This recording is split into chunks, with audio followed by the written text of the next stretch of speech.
Emosi atau emosional adalah hal yang sangat sulit untuk dipahami.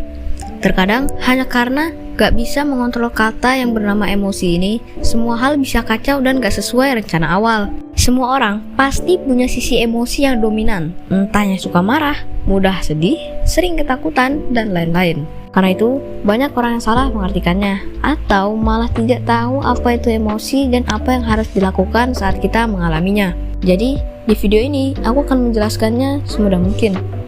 Sebelum dimulai, disclaimer, semua isi video ini bersumber dari buku Ichigo Ichi.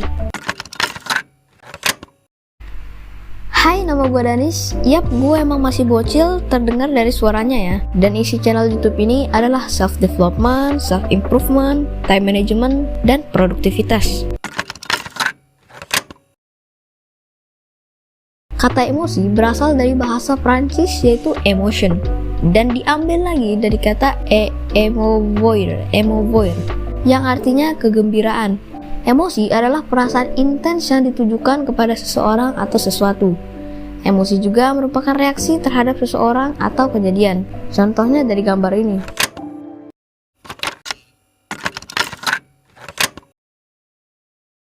Yang pertama, emosi kesedihan. Emosi ini terbagi menjadi dua jenis, yaitu kesedihan karena kehilangan dan kesedihan yang memicu untuk merenung. Jenis kesedihan yang pertama seringkali terjadi karena kehilangan. Kita merasa sedih jika kehilangan orang yang kita sayangi karena kematian ataupun perpisahan. Kenapa kita bisa merasa sedih? Jawabannya karena kita sedang berusaha menyesuaikan diri pada fakta yang sedang terjadi. Tak jarang pula kita bisa bersedih karena kehilangan suatu benda yang berguna atau berharga. Misalnya kehilangan handphone, atau bisa juga karena mobil mogok, gaji dipotong, laptop rusak, rumah kebakaran, motor habis bensin, pulsa sisa dikit, duit sisa goceng, dan lain sebagainya. Sedangkan jenis emosi kedua lebih memicu kita untuk merenung. Merenung terhadap masa depan, merenung karena kehilangan harapan, bahkan hilangnya tujuan untuk hidup di dunia ini. Jika kesedihan jenis kedua ini berlangsung terlalu lama, maka akan menyebabkan penyakit yang paling banyak merenggut nyawa manusia, yaitu depresi.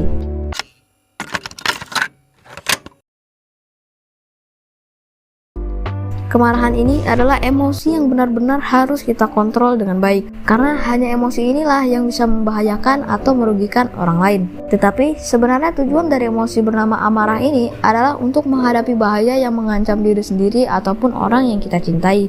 Dan juga insting ini sudah dipakai manusia dari ribuan tahun yang lalu untuk bertahan hidup. Itulah kenapa saat marah tubuh kita menjadi tegang, bulu kuduk menjadi berdiri, denyut jantung semakin cepat, dan biasanya setelah semua itu terjadi, tubuh kita akan lelah karena menghasilkan adrenalin dan noradrenalin yang terlalu banyak. Perlu diingat bahwa kemarahan hampir semua penyebabnya karena kita merasa menjadi korban. Lalu, karena kita mulai kehilangan kendali, kita pun secara tidak sadar mulai menyerang lawan kita. Dan hal itu malah akan memperburuk keadaan yang sudah ada.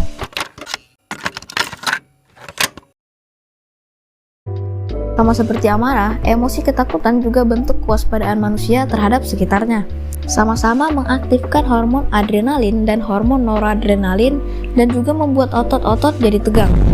Misalnya, ketika seseorang berada di dalam hutan sendirian, rasa takut muncul untuk mendeteksi bahaya yang sekiranya akan mengancam mereka. Jika hal itu benar-benar terjadi, mereka sudah siap untuk melawan atau melarikan diri.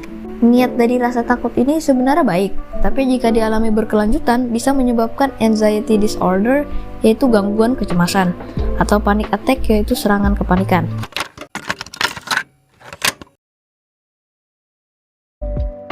Dan yang terakhir, emosi kebahagiaan. Emosi yang misterius.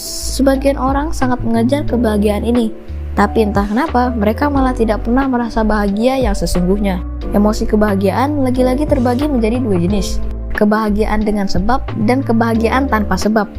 Kebahagiaan dengan sebab cenderung terjadi karena ada peristiwa-peristiwa eksternal yang bersifat fana atau berlangsung sekejap.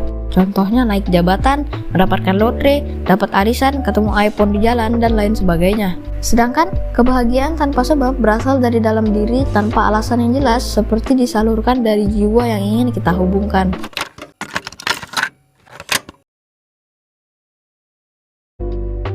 Kesimpulannya, jika kita berada di dalam kesedihan, itu artinya kita harus move on sama masa lalu dan hidup di masa kini. Jika kita berada di dalam kemarahan, itu artinya kita harus berpikir secara objektif. Karena jika salah sedikit saja, semua akan hancur. Jika kita berada di dalam ketakutan, itu artinya kita harus berpikir secara positif. Tak usah selalu dipikirkan, enjoy in the moment aja. Jika kita berada di dalam kebahagiaan, apa mau dikata, itulah tujuan kita hidup di dunia ini. Sampai jumpa di next video. Salam produktif.